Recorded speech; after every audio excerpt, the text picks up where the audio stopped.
오늘 제목은 감정 뒤에 따라오는 질문입니다. 우리가 어떤 감정이 일어나가지고 분노를 하거나 혹은 슬퍼지거나 막 누군가가 미운 감정이 일어났을 때 그 다음에 속에서 뭔가 질문이 올라오죠. 그죠? 누군가한테 화를 팍 냈다가 가만히 돌아서서 생각해 보니까 마음속에서 어떤 질문 하나가 이렇게 올라온단 말이에요. 그게 누가 하시는 질문인가? 하나님이 우리에게 던지시는 질문이에요.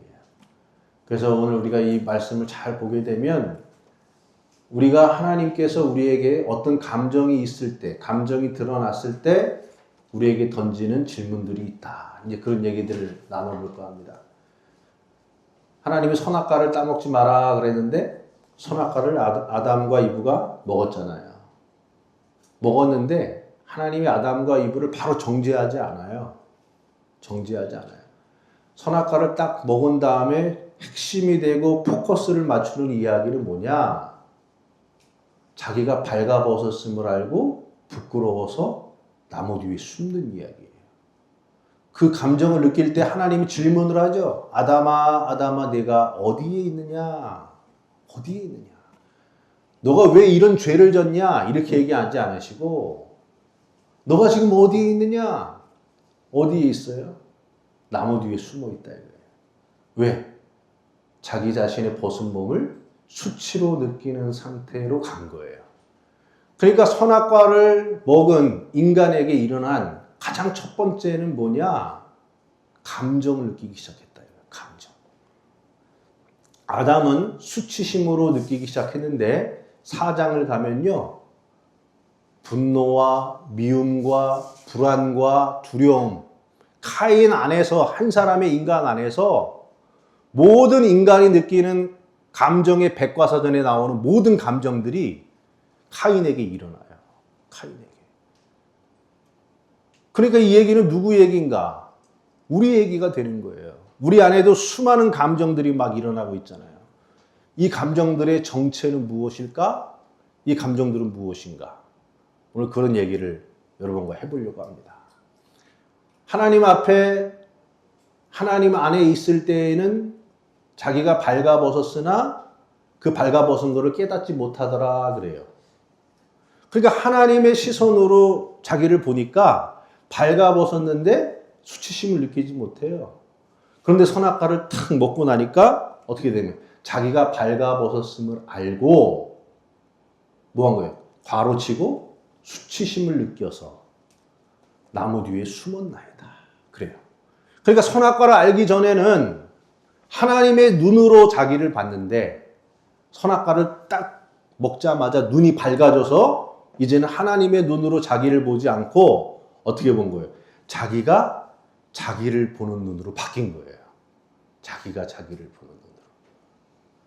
여러분, 부모님의 마음으로 자식을 이렇게 보면은 예뻐요, 안 예뻐요?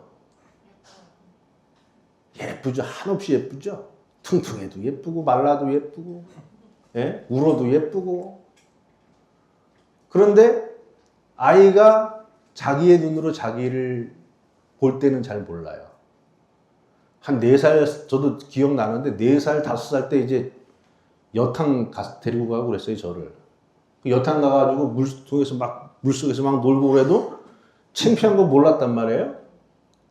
근데 이제 지금도 기억이 나요. 7살 때인가? 그 이제 거기 그 옆집 사는 누나인데 뭐 한 20살 된 것 같은데 저를 데리고 이제 목욕탕으로 데리고 간 거예요. 여탕을. 7살인데 근데 이상한 거예요, 기분이. 예? 우리 남자분들은 느끼는 바가 있을 거예요. 여탕 많이 따라다녔잖아요. 뭔가 기분이 이상하고 그래. 그리고 괜히 이렇게 뭔가 이질감을 느끼기 시작해요. 그래서 기분이 이상했어요. 그래서 또 가자고 그럴 때 제가 안 간다고 막 그랬던 기억이 나요. 4살, 5살 때까지는 발가벗은 것에 대해서 수치심을 못 느끼죠. 그런데 5살, 6살, 7살이 되면서 자기가 발가벗은 것에 대해서 이제는 뭐냐면 인간이 수치심을 느끼기 시작을 한다 이거예요. 이 얘기가 지금 선악과 먹은 얘기랑 비슷한 얘기예요. 뭐냐면 사람은 언제 수치심을 느끼느냐? 아기 때는 자기가 자기 자신을 잘 몰라요. 자기가 자기 자신을 몰라요. 그런데 이제 슬슬 이제 생각하게 되면서 이제 남의 눈을 의식하게 돼요. 다른 사람의 눈으로 자기를 보기 시작해요. 자기가 자기를 보려고 하는 것에 누구의 시선이 따라붙는 거예요. 이제 관객이 하나 붙는 거예요. 내가 나를 보는데 저 사람을 통해서 나를 보기 시작해요. 그럼 어떻게 됩니까? 저 사람의 눈의 느낌과 저 사람의 눈의 시선, 그 사람의 따뜻한 시선, 차가운 시선, 그런 것들을 통해서 자기를 잃기 시작한다 이거예요. 그러다 보니까 비교의식이 생기고 뭔가 평가받는 느낌이 들기 시작한다 이거예요. 그러니까 수치심은 어디에서 나오느냐? 내가 나를 보면서 나를 심판대회에 올려놓고 평가받는 자리, 그 자리에서 느끼는 감정이 뭐냐면 수치심이다 이거예요. 수치심. 그러니까 지금 아담이 선악과를 먹고 무엇이 생긴 겁니까? 이제는 자기의 눈으로 자기를 보는데 그 자기 안에 뭐가 들어온 거예요? 율법이라고 하는 하나님의 법이 딱 들어오고 그 법의 시선으로 자기 자신을 보니까 자기가 평가가 되고 심판이 되는데 어떤 모습으로?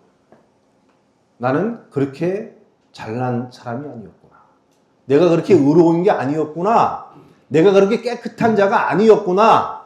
라고 하는 자기 평가, 심판의 시선으로 자기를 볼 때 가지는 감정이 이 수치심이다. 이 수치심. 이게 우리 인간이 느낀 이 처음의 감정이에요. 그런데 이 수치심이라고 하는 감정이 창세기 4장의 카인으로 넘어가게 되면서부터 이제 온갖 감정의 폭발적인 백과사전의 현상들이 일어나게 되는데 크게 말하면 물론 그 안으로 들어가면 모든 감정이 다 있어요. 그런데 오늘 여기서 카인에게 나타난 세 가지의 감정, 그 세 가지의 감정이 일어날 때 하나님이 던진 질문, 그 속에서 우리가 은혜를 나누려고 합니다. 이 세 가지 감정은요, 우리가 다 느끼는 감정이에요. 다 느끼는 감정. 첫 번째 감정은 뭐였냐면 하나님께 제사를 드렸는데 아벨 제사를 받으시고 카인의 제사는 안 받으셨죠? 그러니까 우리는 맨날 이거만 물어봐요. 왜 카인 제사는 안 받고 아벨 제사는 받아고 왜 하나님 왜 그래가지고 왜 살인죄적이만 살인의 책임이 누구한테 있다? 하나님 이렇게 성경 보시면 안 돼요. 여러분 이 성령의 감동으로 쓰시는 분이 그런 생각도 안 하고 썼겠습니까? 그거랑은 상관없는 얘기를 하고 있는 거예요. 이 스토리는. 그럼 무슨 얘기냐? 지금 카인이 자기 제사가 안 받아들여지니까 지금 뭐 하고 있습니까, 여러분? 분노하고 있죠? 그래서 그거를 뭐라고 했냐면 우리 6절 한번 읽어볼까요? 6절. 5절 6절 제가 한번 읽어드리겠습니다. 가인과 그의 재물은 받지 아니하신지라 가인이 몹시 분하여 안색이 변하니 여호와께서 가인에게 이르시되 네가 분하여 하면 어찌 됨이며 안색이 변하면 어찌 됨이냐 그래요. 그러니까 자기 제사가 안 받아들여지니까 제일 먼저 일어나는 감정이 뭐라는 거예요? 분노라는 거예요. 여기에 이 분노라는 이 감정, 성경에 처음으로 나온 이 감정의 단어는 하라라는 단어예요. 하라. 이 뜻이 뭐냐면 얼굴이 붉어지다, 빨개지다, 열이 확 올라온다 이런 거예요. 그러니까 여러분 열받으면 얼굴에 뭐가 올라와요? 열이 확 올라와가지고 아이씨 열받아 그러죠? 그렇죠? 그거를 하라라는 단어를 써서 지금 카인 안에 열이 울그락불그락 하고 있는 그 상태를 지금 하나님이 뭐 한 거냐? 시진한 거예요, 시진. 우리가 이제 의사 선생님들이 딱 제일 먼저 오면 뭐예요? 이렇게 얼굴 보죠? 얼굴을 딱 보는 걸 시진이라 그래요. 눈으로 보고 진찰한다. 그리고 만져보고 진찰하는 거는 촉진. 그 다음에 들어보고 하는 거는 청진. 그 시진을 딱 해보니까 얼굴이 붉어졌다 이거예요. 얼굴이 붉어졌다. 자, 그러니까 여러분 얼굴이 붉어진 이 감정은 병일까요? 증상일까요? 증상이죠. 그러니까 지금 하나님이 뭐라 그러시냐면 네가 분하여 하면 어찌미냐? 너 왜 분하고 있는 거니? 너의 분노의 감정을 불러일으킨 것이 뭔가가 있다라는 거예요. 여러분 화가 나고 열받으면은 그 자체는 하나의 증상이고 열받은 원인이 있을까요? 없을까요? 그게 뭘까요? 왜 우리는 분노할까요? 왜 분노할까요? 이 성경을 잘 묵상해 보면 이 분노의 원인이 성경은 이렇게 얘기하는 거예요. 한번 따라해 보겠습니다. 분노는 상처받은 내 자아의 비명이다. 예. 분노는요, 어떤 근본적인 또 다른 문제가 있는 게 아니라 카인에게 있어서의 분노가 아벨 때문에 분노입니까? 아벨 때문에 분노일까요? 아벨의 제사를 하나님이 받고 자기 제사를 안 받은 것 때문에 하나님 때문에 그럼 분노하게 된 걸까요? 지금 이렇게 생각하기 쉽죠? 근데 그게 아니라는 거예요. 카인이 정말로 분노하게 된 것은 뭐냐? 카인 안에 있는 상처받은 자아, 그 자아에서 나오는 게 문제라는 거예요. 어떤 아벨이나 하나님이나 제사 문제의 바깥에 있는 문제 때문에 분노가 일어나는 것이 아니라 인간의 분노는 우리의 문제, 내면 안에 있는 어떤 문제 때문에 일어났다 이거예요. 자, 앞에서 무슨 일이 벌어졌습니까? 수치심이 일어났잖아요. 수치심. 내가 이제는 나를 평가할 때에 다른 사람의 눈으로 나를 평가하기 시작을 해요. 그럼 타자와 나를 비교하기 시작하면서 어떻게 되겠습니까? 온갖 비교의식이 일어나게 되겠죠. 비교하고 시기하고 질투하고 막 이런 것들이 이루어져요. 그러면서 뭐가 이루어집니까? 나는 틀리지 않았는데, 나는 인정받아야 되는데, 나는 내가 괜찮은 사람이라고 생각을 했는데 누구에게 잡혀 있는 거예요? 자기 자아에 대한 확신에 사로잡혀 있던 자가, 선악을 알게 하는 나무의 인간의 운명에 빠진 자들은 끊임없이 자기를 평가하고 분석하고 타자와 비교하게 되면서 어떻게 되는 거예요? 자기 확신이 흔들려지기 시작한다. 그러니까 어떤 문제 때문에 분노한 것이 아니라 사실은 내 내면에 가지고 있는 내 존재에 대한 에고이즘. 그 에고이즘이 깨지려고 할 때 인간은 분노한다. 제가 몇 년 전에 재밌는 걸 봤어요. 새벽에 저는 이제 오거든요. 병원에. 이렇게 병원에 와가지고 한 번은 저쪽에서 이렇게 여기 옆에 내려가는데 예전에 소도배라는 호텔이었어요. 소도배. 거기 이렇게 걸어서 올라오는데 택시 안에서 막 택시 그 기사분하고 승객하고 막 싸우는 거예요. 그래서 아이고 이거 말려야 되나 어떻게 해야 되나. 근데 점점 막 싸우는데 욕을 그냥 막 하는 거예요. 막 서로. 그러니까 이제 기사님도 욕을 막 하고 안에 승객님도 서로 막 욕을 하는 거예요. 이제 욕 배틀이 벌어지더라고. 근데 하나도 안 져요, 둘이. 그래서 야 이거 진짜 뭐 주먹이라도 날아가면 이거 어떻게 해야 되나, 이거 뭐 신고를 해야 되나 말아야 되나 막 이러고 있었는데 서로 소리가 하도 세니까 옆에서 이제 택시들이 이렇게 하나씩 쓰는 거야. 택시들이 딱 서가지고 택시기사들이 내리는 거야, 이렇게. 그래가지고 택시기사 내니까 그럼 누가 유리해져요? 택시기사님이 유리해지는 거야, 이제. 약간 기울 뻔 했어요. 약간 기울 뻔 하는데 택시 기사들이 오니까 그냥 목소리가 커지고 그 승객은 어떻게 됐을까, 이제. 목소리가 촥 가라앉더라고요. 와, 이것도 재밌는 현상이다.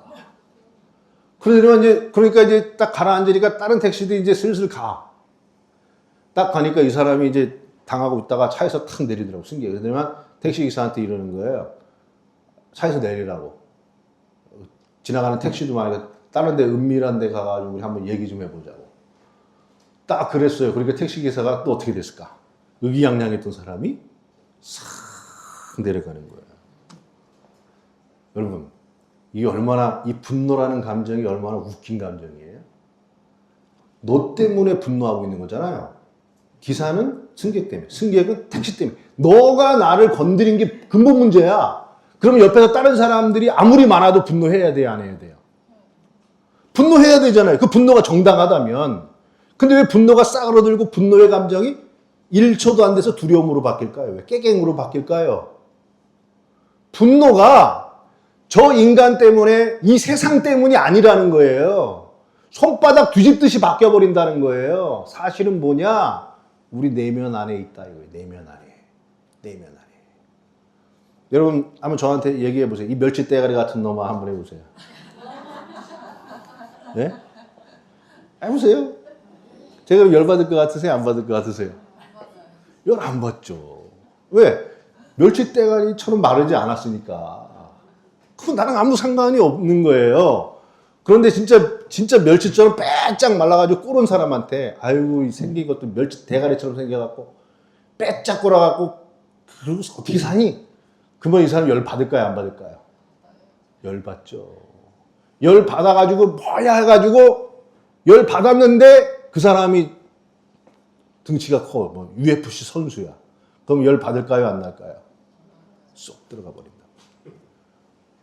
그러니까 인간의 분노라고 하는 것은 실체의 그 분노를 일으킨 사람이나 문제 때문이 아니라 아벨의 제사를 하나님 받아서도 아니고 내가 무시당해서도 아니고 사실은 카인 안에 가지고 있던 문제. 나는 온전한 사람이어야 돼. 나는 인정받아야 돼. 나는 의롭다는 것이 증명이 돼야 돼. 라고 여기고 있는 자기의 에고이즘. 그 에고이즘이 실현되지 않았을 때 그때 어떻게 되느냐? 그때 분노하더라. 그때 분노하더라. 그러니까 하나님의 해법이 뭐라 그러시냐면 7절 한번 제가 읽어드리겠습니다. 네가 선을 행하면 어찌 낯을 들지 못하겠느냐. 선을 행하지 아니하면 죄가 문에 엎드려 있느니라. 죄가 너를 원하나 너는 죄를 다스릴지니라. 이렇게 얘기하세요. 그러니까 지금 무슨 현상이냐면 이 얘기를 하나님 뭐라 그러시냐면 너가 지금 선을 행하지 않으면 죄라는 것은 문에 엎드려 있대요. 여기서 엎드려 있다는 단어는 이렇게 웅크리고 앉아가지고 기다리고 있는 거예요. 어떻게? 문이 열리면 어떡하려고요? 확 들어가려고 문 옆에서 이렇게 탁 숨어가지고 웅크리고 일어날 준비하고 있는 단어를 라바츠라 그래요. 그러니까 지금 죄가 뭐 하고 있는 거예요? 문이 열리면 훅 들어가겠다는 거예요. 훅 들어가겠다. 그러면서 뭐라 하면 죄가 너를 원한다. 여기 원한다는 이 단어는 갈망한다. 소원한다. 막 뜨거워지고 있다. 지금 죄가 너를 잡아먹으려고 네 안에 문으로 들어가고 싶어가지고 그 죄가 욕망을 들끓이면서 너에게로 들어가려고 하고 있다. 들어가려고 하고 있다. 그러니까 너는 어떻게 해야 되느냐? 죄를 다스릴지니라. 죄를 다스릴지니라. 그러니까 여러분 분노는 그 자체가 죄입니까? 아닙니까? 분노는 그 자체가 죄가 아니에요. 내가 내 마음속에 보상받지 못했던 자아가 상처받은 비명소리를 내고 있는 거예요. 그런데 그 순간 어떻게 한다는 거예요? 죄는 내 마음의 문을 열고 습격적으로 치고 들어가서 내 마음의 왕자의 자리를 앉으려고 한다 이거예요. 그러니까 하나님이 하시는 말씀이 뭐냐면 너는 죄를 다스릴지니라 그래요. 여기 다스린다는 말은 지배한다, 주인이 된다, 왕자에 앉는다 이런 뜻이에요. 왕좌에 앉는다. 즉 뭐냐면 죄가 너를 갈망해서 너의 주인이 되려고 하는 이 순간에 너의 왕좌의 자리를 누구에게 내어줄 것이냐. 상처받은 너의 자아에 너의 왕자를 내어줄 것이냐. 아니면 그 왕자를 내려놓고 하나님을 너의 왕자로 모셔놓을 것이냐. 분노의 순간이 일어날 때마다 우리는 질문을 던져야 되는 거예요. 이 분노가 일어난다는 건 뭐냐? 이 세상의 어떤 문제 때문도 아니고 내가 상처받은 내 자아가 비명을 지르고 있는 이 순간인데 내가 여기에 내 자리를 내어주는 순간 이게 나의 왕좌가 되어서 끊임없이 분노하고 미워하고 살인하고 남을 헤아리는 그런 자리로 바뀔 수 있는 순간을 맞이할 수 있을 때에 어떻게 되느냐? 마샬. 너의 지배권과 통치권의 왕좌를 그 상처받은 자에게 주지 말고 누구에게? 그리스도에게 그 왕좌를 넘기라는 거예요. 그렇게 됐을 때 그 분노의 감정에서 벗어날 수 있을 것이다. 여러분 잘 생각해 보시기 바랍니다. 앞으로 내가 분노의 감정이 일어날 때 이 분노는 너 때문도 아니고 이 세상 때문도 아니고 사실은 보상받지 못하고 인정받지 못했던 내 자아의 상처가 내고 있는 비명소리인데 이 비명소리가 내 속에서 울려 퍼질 때 절대로 내 마음속의 보좌를 내 상처받은 자에게 넘기지 아니하고 하나님을 그 보좌에 앉히시는 그 물음을 늘 가지시기를 바랍니다. 두 번째는 미움의 감정이에요. 미움의 감정. 하나님이 이 카인에게 두 번째 질문을 던지십니다. 카인이 아벨을 돌로 쳐 죽인 후에 9절 여호와께서 가인에게 이르시되 네 아우 아벨이 어디 있느냐 이렇게 질문했어요. 네 아우 아벨이 어디 있느냐. 여러분 하나님이 아벨이 어디 있는지를 모르셔서 물으실까요? 아니면 아시고 물으실까요? 그러면 네 아우 아벨이 어디 있느냐 이거 왜 물으실까요? 네 아우 아벨이 어디 있느냐? 그런 생각 안 해보세요. 성경 읽을 때. 이런 생각을 해보셔야 돼. 하나님이 왜 질문을 던지시지? 이미 돌로 쳐 죽이고 땅에다가 묻어버렸어요. 그럼 하나님이 어디다 묻었는지도 다 아실 거란 말이에요. 그런데 네 아벨이 어디 있느냐? 한번 따라하겠습니다. 너가 잃어버린 것이 무엇인가? 이 질문이에요.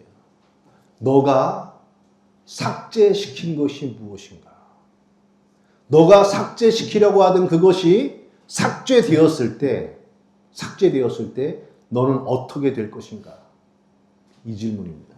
여러분, 카인이 동생을 쳐 죽였을 때에 그 마음속에 일어난 걸 우리 뭐라 그래요? 미움이라 그러죠. 지금 카인의 마음속에 미움의 감정이 일어난 거예요. 그럼 이 미움이란 도대체 뭘까? 미움이란. 여러분, 미워하면은 상대방을 만나고 싶어요? 아니면은 안 만나고 싶어요? 만나고 싶지 않죠? 상대가 무슨 말을 해도 이렇게 수긍하고 받아들이고 싶어요? 아니면 이해하기 싫어요?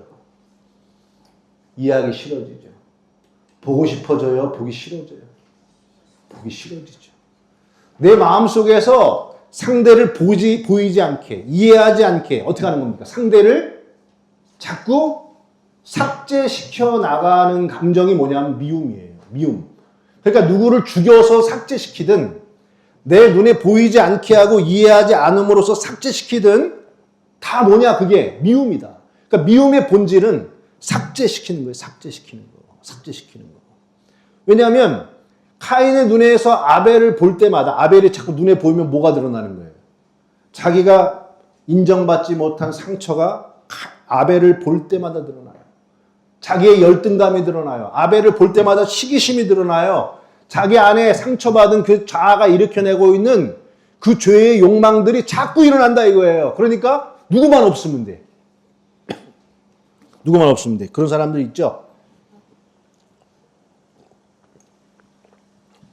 저 인간만 없으면 내가 행복할 텐데. 그런 사람들 있잖아요. 저 인간 어디서 확 벼락 맞아 죽기만 하면은 그냥 속이 그냥 뻥 뚫릴 텐데. 그러니까 삭제시키고 싶단 말이에요. 그게 미움의 본질이에요. 지금 그걸 물으시는 거예요. 내 아우 아벨이 어디 있느냐. 너가 지금 삭제시킨 것이 너에게 무슨 의미인 줄 아느냐? 자, 그러면 이 미움이 삭제라고 한다면 여러분 누군가를 미워해서 내 마음속에서 삭제시키거나 혹은 그 사람을 누군가 미워서 죽였다고 쳐요. 그럼 죽은 자야 말이 없으니까 그는 느끼지도 못하고 아무 일도 없어요. 그럼 내가 누군가를 미워하고 있으면 그 미움받고 있는 상대방이 죽어요? 아니면 미워하고 있는 내 속이 죽어요? 제가 전에 그 TV에서 그 사연을 봤던 걸 참 잊지 못하는 게 있습니다. 어떤 그 여성분이 처녀 때 남자를 만났는데 총각인 줄 알고 이제 나이 좀 있는 총각이라고 그래갖고 잘해줘가지고 이제 결혼을 한 거예요. 결혼을 했는데 일주일에 한 4일은 나가고 3일만 들어오는 거야. 4일 나갔다가 3일 들어오고. 그러다가 왜 그런가 이렇게 봤더니만 이미 살림을 차려놓고 있는 유부남이었던 거야. 그래가지고 그 사실을 알게 나니까 이제 속이 상하죠? 근데 알고 보니까 애가 5명이나 있는 거야. 본가에. 그런데 이미 뱃속에 애가 하나가 있어요. 그래서 그 남자는 헤어지지도 못했어요. 헤어지도 못하고 4일은 가 있고 3일은 오고 4일 가 있고 3일 오고 이러면서 애를 4명을 낳네? 애를 4명을 낳았어요. 애를 4을 낳았는데 4일 동안은 이렇게 본가 갈 때는 옷도 잘 차려입고 이러고 간대요. 근데 여기 올 때는 맨날 술이 꼬라지가 돼가지고 오는 거야. 그러니까 4일은 점잖게 있다가 3일 동안은 맨날 술 퍼먹고 여기서 이런 이 짓을 하다가 그러고 가는 거예요. 그러더니 이제 죽을 때 되니까 또 어디서 또 오냐. 본가 놔두고 또 처가에 와서 그러더래. 그래가지고 그 병 수발하고 막 이런다고 빚을 져가지고 그 빚을 갖고 남편 수발하라고 다 했는데 또 죽을 때는 또 본가 가서 죽어버린 거예요. 거기서 유언을 하고. 열받겠어요? 안 받겠어요? 근데 또 돈은 많아. 근데 그 돈을 다 본가 자식들한테 다 남겨주고 이 넷을 낳은 이 속아서 결혼한 분은 한 푼도 못 받고 죽고 남편 수발하느냐고 빚까지 지고 그리고 모든 유산을 다 물려받고 그 본가의 자식들은 다 잘 살아. 여기는 빚을 갚아야 되고 애들 지지리도 못 살아. 그러니까 이제 이 여인의 마음속에 미움과 증오가 여러분 쌓였겠습니까? 안 쌓였겠습니까? 이걸 그분이 한 얘기가 아니에요. 그 자식이 한 얘기예요. 자식이 이렇게 좋은 얘기는 아니에요. 그래가지고 이 엄마가 크면서 자식 네 명한테 맨날 뭐라 그러냐면 우리가 이렇게 된 건 네 애비 때문이다. 네 애비. 니들의 애비 때문에. 저 못된 저 본가들 다 그거 하고 우리 이렇게 거지처럼 사는데 우리 한 번도 안 도와주고 내가 뭐 도와달라고 손도 한번 벌려봤는데 매몰차게 거절하더라. 그러면서 그 피눈물이 맺힌 거야. 그러니까 이 자녀 넷이 크면서 맨날 무슨 소리 들은 거예요. 엄마한테. 엄마의 그 한 맺힌 증오, 아버지에 대한 증오, 본가에 대한 증오를 갖고 자식들이 컸어요. 그러니까 이제 그 본가 얘기만 하면은 자식들이 이를 박박 가는 거예요. 이를 박박 가라. 그러다가 그 엄마 어떻게 됐을까요? 70도 안 돼서 심장병 걸려서 암으로 돌아가시고 그 한을 물려받은 자식 넷은 다 어떻게 됐을까요? 알코올 중독자가 되고 마약 중독자가 되고 처참하게 무너진 삶의 그 스토리를 제가 딱 봤어요. 그러면서 거기서 근데 본가는 잘 살까요? 못 살까요? 그 증오를 아주 이를 박박 깔면서 했으니 아주 저주를 받아야 되잖아요. 잘 살고 있더라는 거예요. 잘 살고 있더라. 결국 우리가 누군가를 삭제시키고 내 마음속에서 지워버리고 죽여버리고 싶고 하는 미움의 감정이 일어나지만 결국은 누가 죽냐 이거예요. 미움이 누구를 죽이는 겁니까? 바로 나를 죽이는 거다 이거예요. 여러분 사울 왕이요. 누구를 그렇게 미워했습니까? 다윗을 보면 이를 팍팍 가는 거예요. 사울은 천천히고 다윗은 만만이다. 저놈 때문에 내 왕자가 뺏길지도 몰라. 내 자식들은 분명히 왕이 되지 않을 수도 있어 하니까 다윗만 보면 증오와 미움이 일어나가지고 밥상머리에서도 막 창을 던지고 저놈만 삭제시키면 좋겠다. 삭제시키면 좋겠다. 그러면서 이를 박박 갖고 살다가 살았는데 다윗이 망가졌어요? 사울이 망가졌어요? 다윗은요, 막 시 쓰고 다니고, 시 쓰고 다니고, 사람들 마음을 얻고, 그의 인격은 점점 더 성숙해 가는데, 사울은 어떻게 됐습니까? 점점점 미움에 사로잡힐수록 악신에 사로잡히고, 미쳐버리고, 그리고 하나님의 음성 듣지 못하고, 결국에는 비참하게 죽을 수밖에 없는 운명을 맞이한 거. 그게 사울의 끝이었다. 미움의 감정은 내 아벨은 어디 있느냐? 너가 잃어버린 것은 무엇인가? 너가 그것을 잃어버리면 너에게 어떤 일이 일어나는가? 예수님께서 이렇게 얘기하셨습니다. 여러분 한번 잘 생각해 보세요. 예수님이 원수를 사랑하라 그러셨죠? 그죠? 그러면 원수 사랑할 수 있어요? 그러면 자 이웃을 사랑하라 그러셨죠? 그럼 이웃은 사랑할 수 있죠?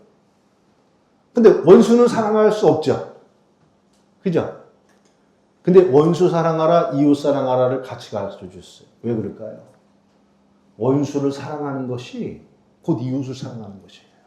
똑같은 얘기예요. 상처받은 내 자아가 여기에 딱 보좌에 앉아 있으면 얘는 맨날 뭐예요? 나를 만족시켜주는 인간이 있으면은 이웃이고 나를 만족시켜주지 못하면 원수가 되는 거예요.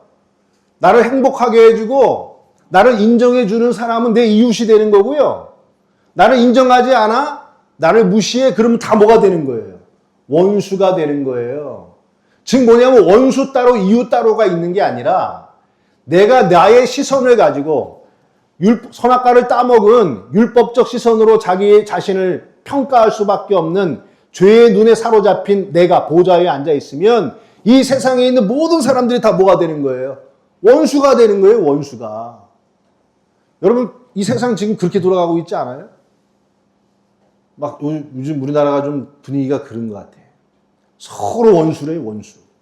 서로 원수. 객관적으로 딱 놓고 보면 여러분 원수, 뭐가 원수야? 근데 보면 다 자기랑 같은 생각이면은 이웃이고 나랑 생각이 다르거나 입장이 다르면 다 원수래. 그럼 원수가 뭐고 이웃이 뭐냐 이거예요. 하나밖에 없어요. 이기적인 자기의 에고이즘이 보좌에 앉아 있으면 나랑 같지 않은 것들은 다 원수가 되고 나랑 같은 것들은 이웃이 되는 거예요. 그래서 예수님이 원수 사랑과 이웃 사랑을 같이 얘기하신 겁니다. 자기의 보좌를 내려놓고 하나님의 시선으로 갖다 보면 원수가 이웃이 되고 그 이웃을 사랑할 수 있게 되는 원리다. 네가 잃어버린 것은 무엇이냐? 내 아와 아벨이 어디 있느냐? 너가 미워하는 것이 너에게 무엇을 얘기하고 있는가? 내 마음속에 미움이 일어난다면 네 마음속에 네가 상처받은 자가 네 보좌에 앉아서 다른 사람들을 다 원수 취급하고 있어서 그들을 삭제시켜버린다면 바로 그것은 이웃을 잃어버리는 것이다. 그 이웃을 잃어버리는 자는 곧 자기 자신을 파멸시키는 것이다. 이런 말씀을 우리에게 해주고 있는 것인 줄로 믿습니다. 하나 남았는데 시간이 됐어요. 그냥 간단하게 하고 또 다음 주에 하고 또 그렇고. 세 번째는 뭐냐면 두려움입니다. 두려움. 네가 무엇을 하였느냐? 네가 무엇을 하였느냐? 그전에는요. 수치심은 자기가 자기를 봤을 때 느꼈던 감정이에요. 분노는 자기를 인정하지 못해서 생긴 감정이에요. 미움은 그 원인을 타인에게 돌려서 품은 감정이 미움이에요. 그렇게 해서 계속 뭔가를 돌렸어요. 아벨 때문이었고 제사 때문이었고 억울함 때문이었고 자꾸 핑계를 돌렸는데 이제는 더 이상 돌릴 수 없는 마지막 꼬린 지점이 됐어요. 그게 뭐냐면 두려움이에요. 두려움. 이제는 자기가 한 행위의 결과로 어떤 핑계로 빠져나가지 못하고 자기 자신을 직면하게 될 수밖에 없는 상태. 그게 바로 뭐냐면 두려움이다. 두려움. 여러분 우리 마음속에 두려움이 감정이 일어나죠. 그러니까 지금 카인은 더 이상 자기가 확신할 수 있는 것도 없어지고 믿을 것도 없고 신뢰할 것들이 다 사라져버린 상태. 그때 자기 자신을 직면해요. 근데 자기 자신도 선택했던 것이 믿을 수가 없어요. 내가 내 자신에 대한 결단과 선택도 믿을 수가 없더라고요. 그러니까 믿을 자가 아무도 없는 거예요. 근데 그때 느끼는 감정이 뭐냐? 두려움이에요. 두려움. 인간이 직면하게 된 마지막 감정, 두려움. 이제는 아벨 탓도 못해. 제사 탓도 못해. 하나님 탓도 못해. 자기가 믿었던 신념도 다 깨졌어. 그러면 다 끝났죠. 그 마지막 완전히 까발려진 자기의 실체를 보고 났을 때 인간이 직면하는 문제가 뭐냐? 두려움이다 이거예요. 예수님이 제자들을 데리고 바닷가를 건너가시는데 그 예수님의 제자들은 어부들이에요. 어부들. 그 갈릴리 바닷가를 다 알고 있어요. 근데 태풍과 풍랑이 일어나요. 한두 번 겪어봤겠어요? 한두 번 겪어본 일이 아니에요. 그런데 그들이 뭐냐면 무서워가지고 아무것도 하지 못하고 그러고 있어요. 그때 예수님이 일어나셔서 제자들에게 이렇게 얘기하십니다. 어찌하여 너희가 두려워하느냐? 이 믿음이 없는 것들아. 어찌하여 무서워하느냐? 이 믿음이 적은 것들아. 태풍과 풍랑이라고 하는 문제 앞에서 자기가 핑계댔던 거, 자기가 믿었던 어부의 지식, 자기들이 믿었던 배, 이런 모든 것들이 다 끝났어요. 이제는 도저히 믿을 수가 없어요. 아무것도 의지할 게 없어요. 그럴 때 인간이 만나는 게 뭐냐면 두려움인데. 근데 예수님 뭐라고 했어요? 이 믿음이 적은 것들아. 그 순간에도 뭐가 있다는 거예요? 믿어야 될 대상이 그 니들 앞에 있지 않느냐. 내가 너희들 앞에 있지 않느냐? 세상 무너지고 너의 지식 무너지고 너 자신에 대한 신뢰가 다 깨져도 그 마지막 순간에 의지할 믿음의 대상이 너희들 앞에 있지 않느냐? 왜 두려워하는가? 두려움의 목적의 모습은 뭐였는가? 우리가 참으로 의지해야 될 것이 무엇인가에 대한 물음이라는 거예요. 제가 한 10년 전에 이제 10몇 년 전에 조깅을 많이 했습니다. 뛰는 거를 많이 뛰었어요. 그래서 하루에 10km씩 뛰었습니다. 하루에 10km씩 뛰니까 그냥 살도 빠지고 좋더라고요. 그래가지고 휴가를 가서도 맨날 뛰었으니까 이제 맨날 뛰는 거예요. 맨날 뛰는데 이제 어디로 가냐면 경주로 갔습니다. 경주로 갔는데 그 산에 있는 이제 펜션을 잡고 근데 그날도 여지없이 뛰는 거예요. 이제 뛰려고 이제 나갔는데 산골이니까 막 이렇게 뛰어 올라가는데 약간 으슥하단 말이에요. 으슥한데 저기 보니까 개들이 이렇게 많이 묶여 있는 거예요. 개들이 묶여 있는 데서 여기 묶여 있으니까 그냥 저쪽 뛰어야지. 그래서 언덕을 계속 뛰어 올라가서 10km 이상 채워야 되니까. 그리고 한참 올라갔다가 다시 이제 펜션으로 돌아가려고 다시 이제 뛰어 내려오는데 갑자기 그 개들이 있던 게 시꺼먼 큰 개가요. 그 차들도 별로 안 다니는 곳인데 거기에 턱 서가지고 저를 보고 있는 거예요. 한 200m? 개가 달려오기 시작하면 200m 뭐 한 진짜 7초? 7초나 8초밖에 안 걸려요. 딱 보고 있는데 등치가 커. 그 순간 저도 딱 서가지고 얼어붙었어. 마주보고 있었습니다. 이게 어떻게, 여러분 같으면 어떻게 하시겠어요? 첫 번째, 저는 어떻게 했느냐. 최후의 순간을 맞이하기 위해서 일단 작대기를 찾았습니다. 작대기를 막 찾는데 이제 뭐 싸우면 싸워야지 뭐 어떻게.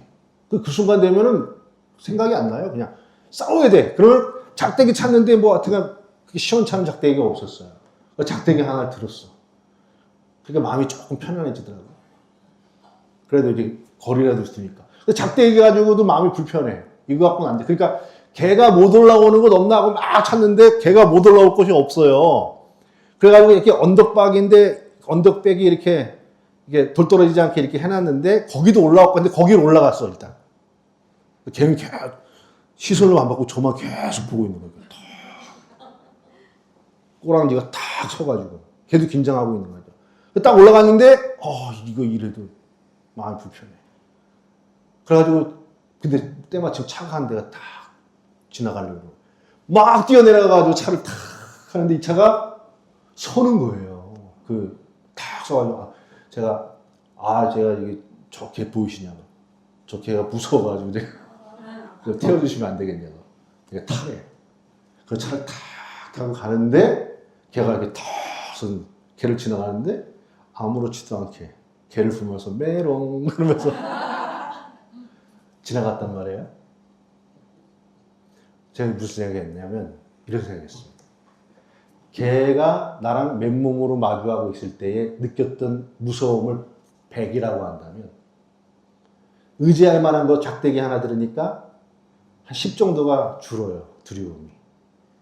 그리고 높은 데 올라가니까 안 줄어. 만약에 칼이 있었다면 한 두려움이 한 70%로 낮아지겠죠.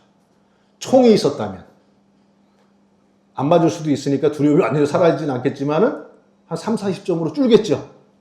그런데 차 안에 탁 올라타니까 두려움이 0이 되는 거예요. 두려움이 0이 되는 거예요. 야, 그때 느낀 겁니다. 왜 우리는 두려워하는가? 왜 우리는 두려워하는가? 아무것도 의지할 것이 없기 때문에 두려워하는 거예요. 그럼 어떻게 두려움을 극복하는가? 이 두려움은 우리에게 무엇을 얘기하고 있는가? 무엇을 얘기하고 있는가? 내가 참되게 의지해야 될 분이 누구인가? 그거를 붙잡으라고 하는 것이 두려움 메시지인 거예요. 하나님을 의지하면 두려움이 사라지는 거예요. 나 자신을 의지해봐야 나에 대한 믿음도 깨질 때가 있어요. 가족이나 친구나 어떤 것도 다 깨질 때가 있어요. 그런데 절대 깨지지 않는 하나님을, 그리스도를 내가 의지하고 있을 때 두려움이 사라지는구나. 이걸 제가 느꼈습니다. 여러분, 사람이 죽을 때, 마지막 죽을 때까지 최후에 남는 감정이 뭐냐? 외로움도 죽음의 앞에 가면 외로움도 사라집니다. 외로움의 감정. 슬픈 감정도 다 없어진대요. 분노의 감정도 다 없어진대요. 미움의 감정도 다 없어진대요. 근데 딱 하나 남는 감정이 있대요. 그게 뭐냐면 사랑과 두려움이래요. 사랑과 두려움은 같은 겁니다. 사랑의 반대는 두려움, 두려움의 반대는 사랑이에요. 그 두려움의 순간에도 마지막 중보를 넘어가서 내 영원한 시간이 어떻게 판명될까를 모르는 그 순간에 그 두려움 속에도 내가 하나님을 붙잡고 있는 사람은 두려움의 감정이 아니라 사랑의 감정으로 우리의 삶을 마감할 수 있다는 것입니다. 여러분 마음속에 일어나는 감정들이 있을 때 하나님이 카인에게 던졌던 3가지 질문을 스스로에게 던져보시기 바랍니다. 그 던져서 마침내는 이 카인이 가졌던 감정을 하나님의 지혜로운 말씀을 따라서 다 극복해내시고 은혜로 이겨내시는 여러분들 되시기 바랍니다.